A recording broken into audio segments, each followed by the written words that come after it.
விஜயோட சம்மந்தப்பட்டவங்க இதெல்லாம் என்கிட்ட பேசியிருக்காங்க. விஜய் ஒரு கல்ட்டு, அவர் சொன்னார்னு எது வேணாலும் செய்வாங்க. ஆனால் அவர் யாரையும் பார்த்து ஒழுக்கமாக இருங்க, பாத்திரமா இருங்க, முன்னாடி தள்ளாதீங்க அப்படிலாம் எதுவுமே சொல்ல மாட்டார். அவர் அப்படியே வருவார், அவர் பாட்டுக்கு அவர் பேசுவார், அறகுறையாக பேசுவார், தப்பு தகராறாக பேசுவார், மனிதர்ன்றதுக்கு மனிதர்ன்றார், கடல் அரிப்புக்கு வந்துட்டு மீன் அரிப்பும்பார், எதையோ பேசுவார். ஆனால் எல்லாம் பேசுவாங்க. ஏன் விஜய் சொன்னால் எல்லாம் எடுத்துக்குவாங்க. இப்படியெல்லாம் கட்டமைக்கிறாங்க இல்லையா, அவங்களுடைய ஐடியா தான் இது. இப்படி போட்டாங்கன்னா காவல்துறை பர்மிஷன் தர மாட்டாங்க, அப்புறம் நம்ம செய்கிற மாதிரி செஞ்சிடலான்ட்டு அதுதான் செஞ்சுருக்கிறாங்க. ஆனால் அவங்களுடைய குற்ற உணர்ச்சி எப்படி அவங்கள தள்ளி இருக்கணும்னா, விஜய் என்ன செஞ்சார், என்ன நடந்துச்சு உள்ள அப்படின்றது நம்மளுக்கு ஃபுல்லாக இன்னும் தெரியல.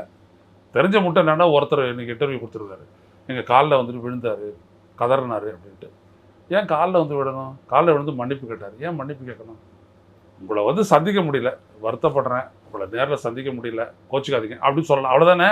காலில் ஏன் விழுந்து கதறி அழுவனா? எதுக்கு மன்னிப்பு கேட்கணும்? அப்போ இவங்களோட குற்ற உணர்ச்சி வேறு எங்கேயோ, உங்களோட இழப்புக்கு நாங்கள் காரணம் தான் அப்படின்றது தானே அதனுடைய அர்த்தம்.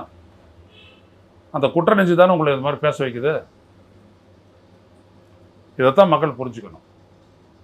இவர் காலில் விடுறதுக்கோ மன்னிப்பு கேட்கறதுக்கோ எதுவுமே இல்லை. வருத்தப்படல, அங்கே வர முடியல, இங்கே உங்களை கூப்பிட்டு சொல்கிறேன், அதுக்கு ஒன்றும் காலெல்லாம் விட வேண்டிய அவசியம்லாம் கிடையாது. ஏன் விடுறாரு இவர்? அப்போ வேற ஒரு விட உங்களை துன்புறுத்துது, அச்சுறுத்துது, அதனுடைய விளைவு தான் இந்த நடவடிக்கை.